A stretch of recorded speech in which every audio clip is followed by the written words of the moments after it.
นี่คือบันไดปิฎกใหญ่เด้อพี่น้องเอาเลยเบิ่งนำกันครั้งแรก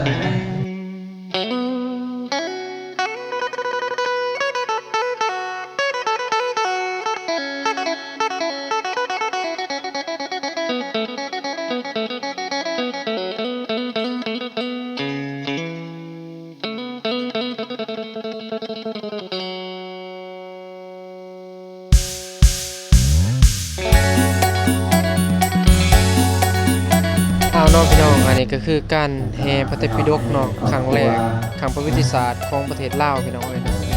สภาพบรรยากาศแบบนี้เลยพี่น้องเอ้ยเนาะคนหลายทั่วแพงเลย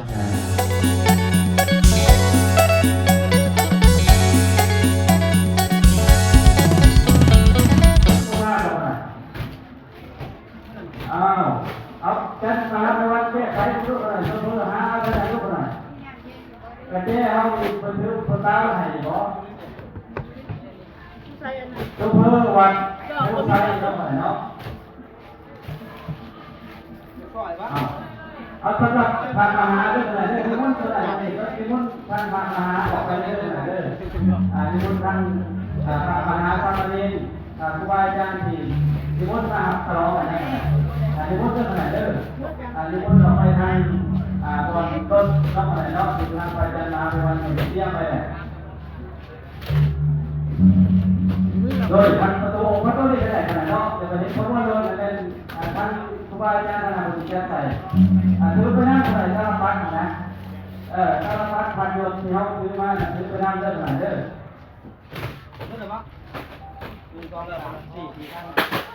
เอาสำหรับครูบาอาจารย์ได้ขนาดเด้อประชาชนบ้านอีกทีนึงขนาดประชาชนบ้านอีกทีนึง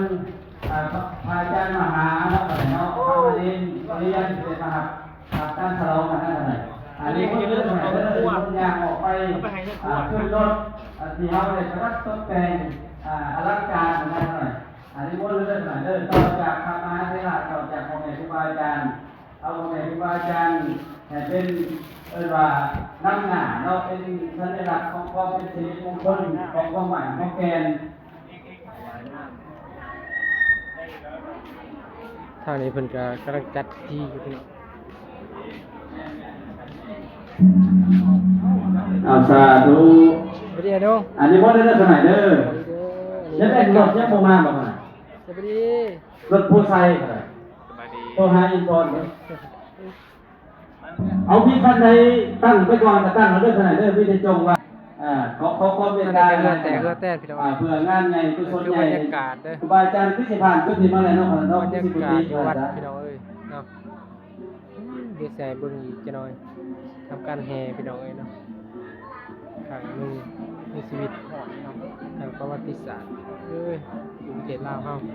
พิธีมอบพระไตรปิฎกแต่ละวัดโดยเอาเนาะคันเป็นท่านนั้นพ่อเด้อขนาดเด้อคัน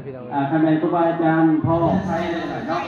ะพี่น้องกันนี่บรรยากาศเนาะจะได้ก็ได้เห็นอยู่เป็นเองฮอดเลยสะดวกนั่งสบาย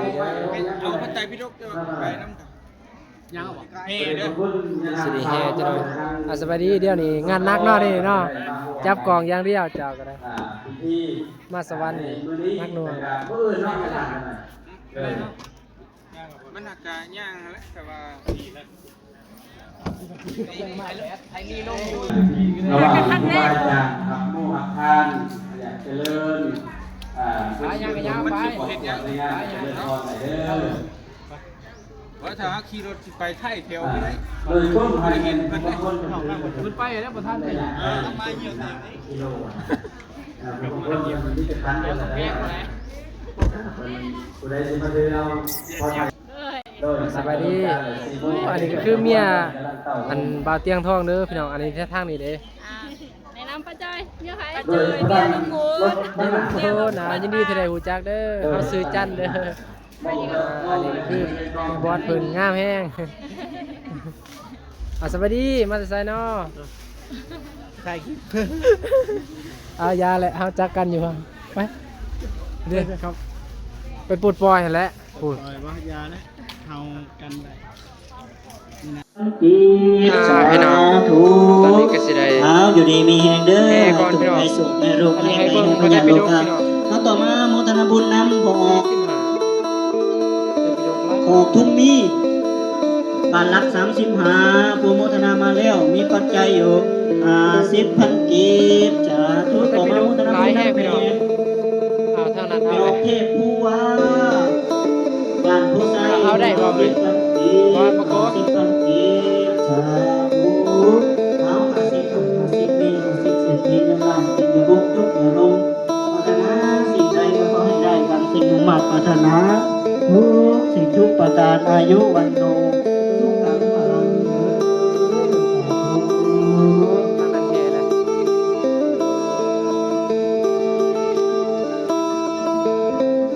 เดี๋ยวพี่น้อง ต่อมาเอา คือพระอาจารย์หลายองค์เดี๋ยว มีงานรับเลี้ยงมีงานรับเลี้ยงบ้านมันน่าเสีย หลากหลายพี่น้องหลายองค์เลย แล้วมีปัจจัยอยู่ พันละนานับ อีกหนึ่งแสนอีก สวัสดี มีบุญมันเอามี คุณอยู่บนแท้มันให้ป่ะ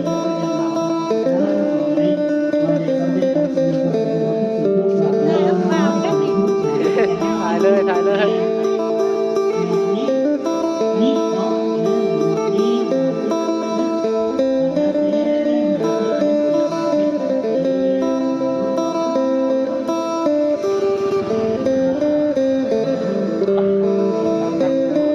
เยอะแยะ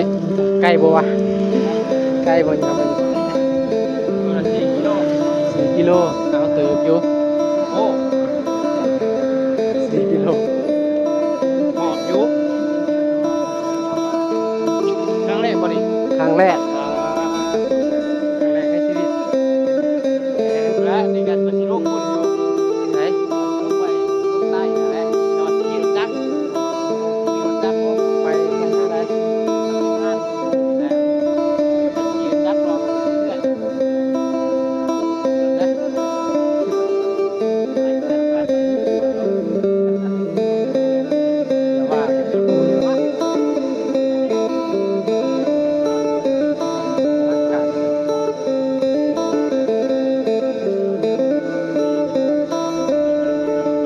เอาเบื้องหลังเอาแนวกว่าเลย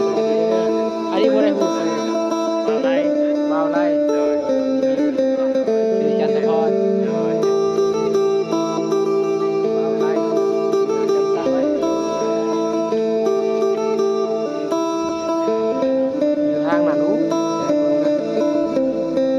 พี่น้องเขาแห่แล้วแต่ว่าเขามาทำหลัง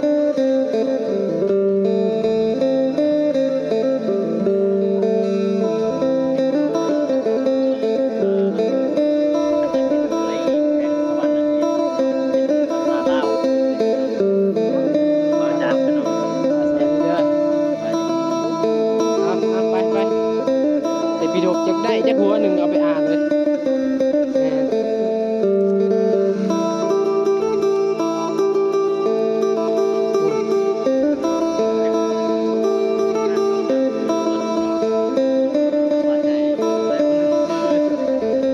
ถือไปเลยบินดูอยากได้บุญหลายเอาไหมสองก็ได้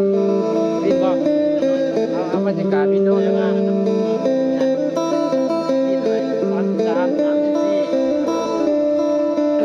จักรถจักรนี่ไปหมดเลย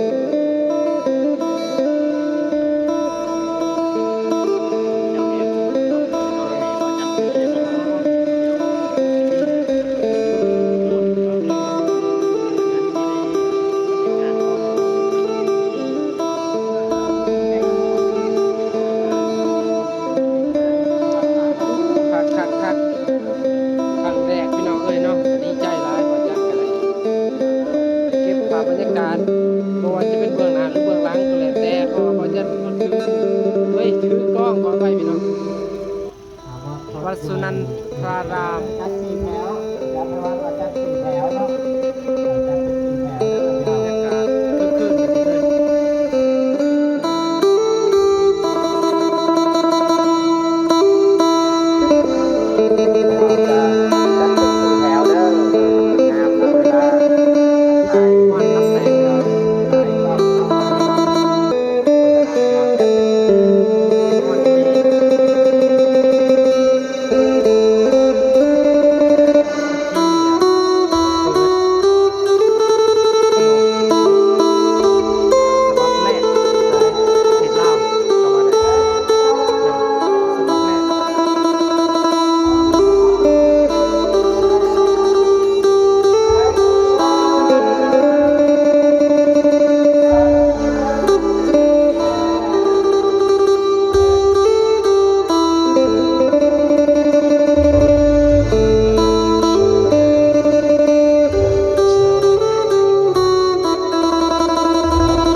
เข้าแถวอาจารย์ประวัติกำลังจัดแถวนะ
กับทักทายสวัสดีพ่อแม่พี่น้องเบิร์สุขุสุคนเนาะนี่ก็คือภาพบรรยากาศที่บ่าวจันได้ถ่ายให้ท่านผู้ชมได้เบิ่งพี่น้อง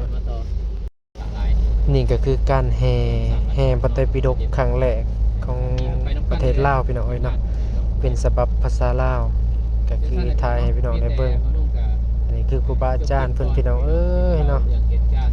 หลากหลายคนเนาะรวมหลายวัดเด้อพี่น้องการแห่ก็สิมีหลายวัดพี่น้องเอ้ยเนาะนี่บรรยากาศก็คือคืนดีพี่น้องเนาะก็อาจารย์ได้อัพภาพบรรยากาศก็อีกย่อยพี่น้องเนาะแต่ถ้าว่าอยู่เต็มระบบเลยก็มันส่องเตียงหรือว่าส่องเบาโกเนาะถ้าติดตามนํกันเด้อพี่น้องอันนี้ก็คือคณะสงฆ์เพิ่นเดินทางมาแต่ละวัดเฉพาะนครไกรสอนพรหมวิหารเนาะนี่คือจั่วน้อยบางองค์ก็โอ้ยดื่มเลยอย่างเลยดื่มเลยเพราะว่ามันแดดพี่น้องเนาะเหือหลายก็จั่วน้อยก็จังได้ดื่มนี่มีทั้งเมสซี่ถือพระไตรปิฎกพี่น้องเนาะ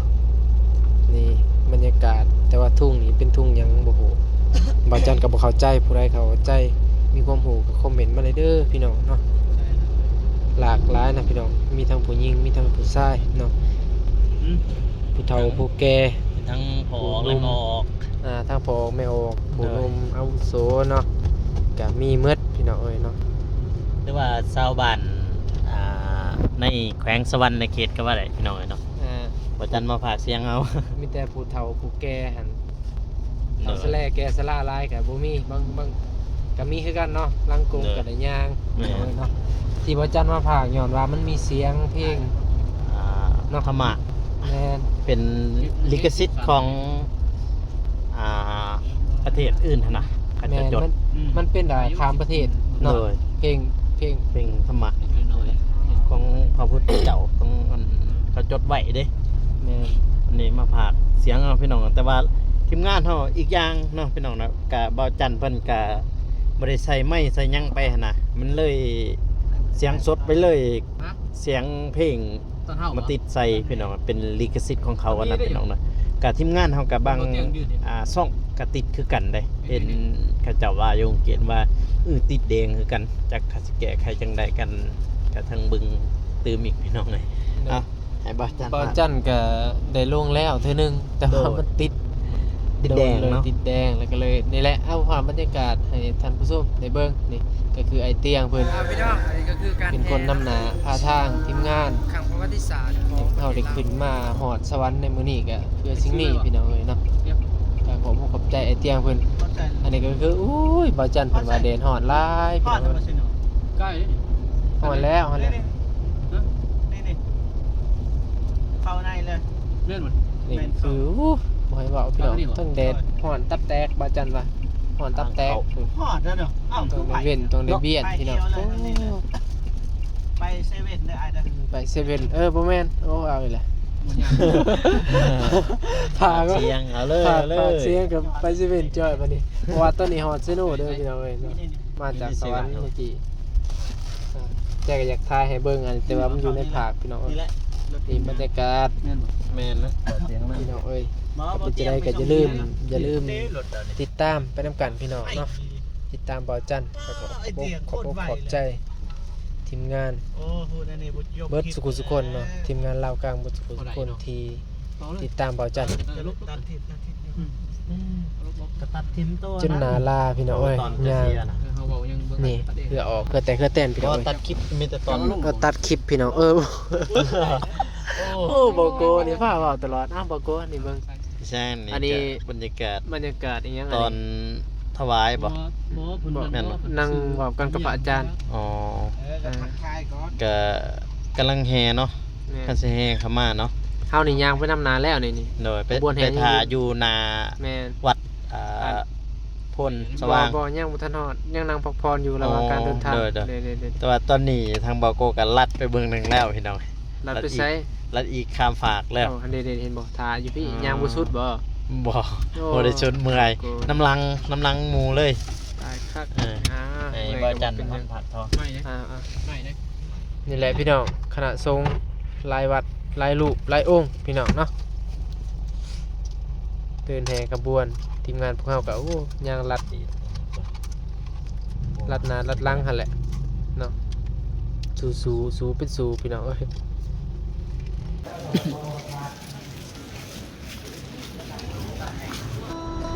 อันนี้ก็บรรยากาศพี่น้องเอ้ยคนแหละมีแต่ผู้สาวพี่น้องผู้สาวเฒ่า สูมือ2นิ้วยูพี่น้องเอ้ยเนาะบรรยากาศนี่เสียงก็สิบ่ได้ยินเด้อพี่น้องเอ้ยเนาะคนมีแต่ผู้เฒ่าเพิ่นแหละพี่น้องเอ้ยมีแต่ผู้งามๆหน้าจบตางามเบิดทุกคนเขากราบทักทายสบายดีไอ้เตียงเนาะโดยเฉพาะอันนี้ไอ้เตียงทอง Channel เนาะเป็นผู้นำหน้าพาทางมานี้พี่น้องเอ้ยยินดีเป็นอย่างยิ่งขอบใจหลายๆทีมงานลาวกลางเบิดทุกคนเนาะที่ต้อนรับแล้วก็พาไปเป็นบุญหลายมื้อนี้ก็ถือว่าเป็นบุญนั่นแหละพี่น้องเป็นบุญหูบุญตาที่ว่าได้มาฮอดจอดถึงในมื้อนี้ก็ดีใจหลายพี่น้องเนาะก็จะได้ก็อย่าลืมเนาะผู้ใดที่เบิ่งคลิปนี้ก็ขอให้มีแต่ความสุขกายสุขใจให้เจ็บให้ภัยให้ปัญญาลูกค้าพวกพี่น้องเนาะ แต่ยังยาวอยู่ ดีกับทุกคนที่ เรียน เข้าย าวเลยเป็นหลั ติ ก ดตามเนาะขอบใจหลาย14ฝั่งไทย ยังยาวไกลพี่น้องเอ้ย 14ฝั่งไทยฝั่งลาวแล้วก็ทางต่างประเทศเนาะบ่ว่าจะอยู่อเมริกาแคนาดาเนาะแต่ละรัฐก็กลับทักทายสวัสดีขอให้ทุกคนมีแต่ความสุขกายสุขใจให้เจ็บให้ไข้ให้โรคให้ภัยให้ปัญญาลูกค้าสัพพทุกข์สัพพโสสัพพภัยสัพพเคราะห์เสน่ห์จังไรให้หายจากจิตจากใจของแต่ละคนนับแต่เวลานี้วินาทีนี้เป็นต้นไปให้บ มีแต่ความสุขกายสุขใจเบิดสุขสุขคนปราศจากโรคภัยทั้งปวงพี่น้องเอ้ยสำหรับคลิปนี้ก็บ่าวจันกับขอโตวนั่นแหละพี่น้องให้ภาพมันบรรยายนี่คือใกล้จะสิ้นสุดของการเดินทางของการแห่ขบวนแต่พิยกพี่น้องเอ้ยเนาะแห่ขบวนแต่พิยกใกล้จะสิ้นสุดแล้วพี่น้องเอ้ยเนาะบ่าวจันก็ขอโตวนั่นแหละนี่ทางบ่าวเตียงเพิ่นโอ้ยรู้สึกว่าโชคดีที่ได้มาพบที่ได้มาพบที่ได้มาฮู้จักเนาะบ่าวเตียงทอง Channel พี่น้องเอ้ยเนาะขอตัวลาไปก่อนเด้อพี่น้องเนาะขอให้ทุกคนเดินทางโดยสวัสดิภาพเบิ่งคลิปนี้ก็ให้ทุกคนมีแต่ความสุขนั่นแหละพี่น้องเนาะเบิ่งด้วยความสุขเบิ่งแบบยิ้มไปหัวไปเบิกบานไปพี่น้องเนาะอย่าเจ็บอย่าจนพี่น้องอาศัยการพิมพ์สิ้นสุดการแห่พี่น้องเอ้ย 4-5 กิโลตอนนี้ครูบาอาจารย์เพิ่นก็สิได้แห่เข้าวัดเป็นที่เรียบร้อยพี่น้องเนาะพบกันใหม่คลิปหน้าเด้อพี่น้องสำหรับคลิปนี้ก็บ่จันขอตัวลาไปก่อนบ๊ายบาย